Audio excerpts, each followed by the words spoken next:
नमस्कार बच्चों। गुलमोहर 5 हिंदी पाठ्य पुस्तक हिंदी प्रथम भाषा। बच्चों अब आप पेज नंबर 58 निकालिए। यहाँ पर देखिए बच्चों, थर्ड बिट, किसने किसे कहा। तिल का ताड़ मत बनाइए बहन जी। किसने कहा? पापा ने कहा। किससे कहा? शारदा आंटी को कहा। सेकेंड वन, आज कोई त्योहार था क्या?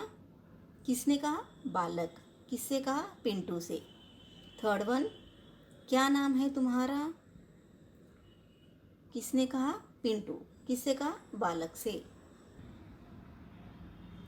बच्चों अब पेज नंबर 59 निकालिए। देखिए भाषा ज्ञान। फर्स्ट वन, उचित विशेषण शब्द भरकर वाक्य पूरे कीजिए। यहाँ पर आपको कुछ वर्ड्स दिए गए हैं। गंदा, नया, बढ़िया, आलसी। ये क्या है? विशेषण वाले शब्द हैं। इसमें फर्स्ट वन, वे बहुत डैश है। वे कैसे है? आलसी है। तो यहाँ पर क्या लिखना है? आलसी, फर्स्ट वन।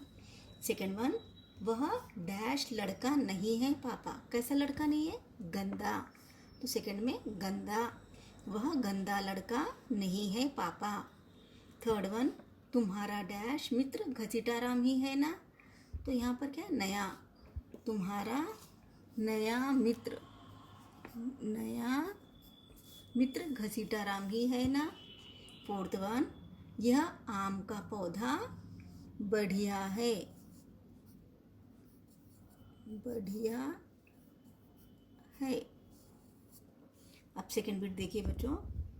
हाँ मम्मी, वह कह रहा था। हाँ मम्मी एक्सक्लेमेशन मार्क है। हिंदी में क्या बोलते हैं? विस्मयादि बोधक। ये फिर कॉमा, मैं तब तक मिठाई नहीं खाऊंगा जब तक उपहार नहीं दूंगा, विराम, मुझे सभी ने उपहार दिए हैं ना, विस्मयादि बोधक। इस कथन में आए रंगीन चिन्ह विराम चिन्ह कहलाते। इसको क्या बोलते हैं? विराम चिन्ह कहते हैं। हिंदी भाषा के अंतर्गत इसी प्रकार के और भी बहुत सारे विराम चिन्ह हैं। इनके प्रयोग से भाषा में स्पष्टता आती है। आइए हिंदी भाषा में प्रयोग होने वाले कुछ प्रमुख विराम चिन्हों के बारे में जानेंगे। तो हिंदी में जैसे इंग्लिश में कॉमा कहते हैं, हिंदी में इसको अल्प विराम चिन्ह, जो वाक्य के बीच में थोड़ी देर रुकने के लिए। इसका प्रयोग कहाँ होता है? जब हम अभी यहाँ पर देखिए ऊपर, मैं तब तक मिठाई नहीं खाऊंगा, कॉमा अल्प विराम, जब तक उपहार नहीं मिलेगा। तो इस जो सेंटेंस में है ना, थोड़ा ये कॉमा देने पर थोड़ा रुकना चाहिए कभी भी।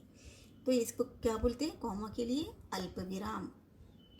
पूर्ण विराम, वाक्य पूरी तरह समाप्त होने पर, जब एक सेंटेंस खत्म होता है तब उसको पूर्ण करने के लिए पूर्ण विराम चिन्ह लगाते हैं। योजक चिन्ह, योजक चिन्ह मतलब डैश, दो शब्दों को जोड़ने के लिए। जैसे अभी धीरे धीरे, देखिए धीरे धीरे है, तो क्या है लगाते इसमें बीच में? योजक चिन्ह। प्रश्न चिन्ह, क्वेश्चन मार्क, प्रश्न पूछे जाने पर, प्रश्न पूछे जाने पर क्या लगाते हैं हम लोग? Question mark. तो हिंदी में प्रश्न चिन्ह कहते हैं। विस्मयादि बोधक चिन्ह, इंग्लिश में एक्सक्लेमेशन मार्क बोलते हैं। संबोधन अथवा विस्मयादि, विस्मयादि मतलब आश्चर्य, हैरान होकर पूछना। संबोधन अथवा विस्मयादि बोधक शब्दों के बाद जो चिन्ह लगता है उसे विस्मयादि बोधक चिन्ह कहते हैं।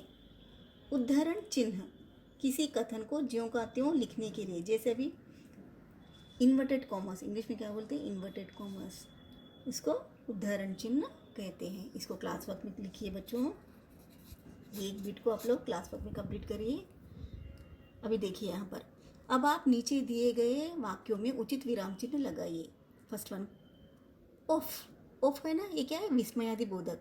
तो ऐसे लंबी लाइन डाल के नीचे डॉट लगाना, विस्मयादि बोधक का चिन्ह है ये।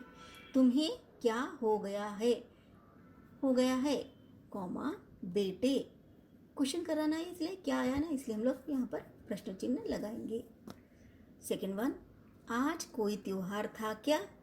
क्वेश्चन कराना, प्रश्न कर रहा है, तो हम लोग यहाँ पर प्रश्नवाचक चिन्ह लगाएंगे। होली दिवाली जैसा, तो सेंटेंस खत्म फिनिश हुआ ना, इसलिए यहाँ पर पूर्ण विराम चिन्ह लगाएंगे। थर्ड वन, नहीं पिंटू भाई, कॉमा, ऐसे नहीं, विराम चिन्ह, मन भी किस मूर्ख पर आया है, अल्प विराम, कॉमा, अपने बेटू चिंटू का। ये वाक्य समाप्त हुआ ना, इसलिए इसको पूर्ण विराम लगाना है।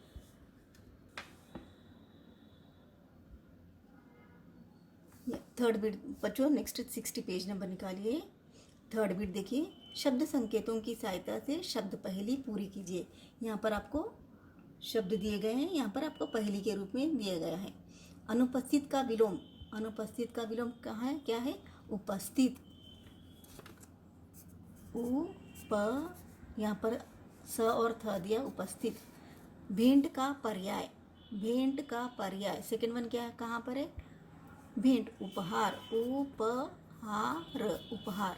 थर्ड वन, बहस का पर्याय, बहस को क्या बोलते हैं, तकरार, तकरार।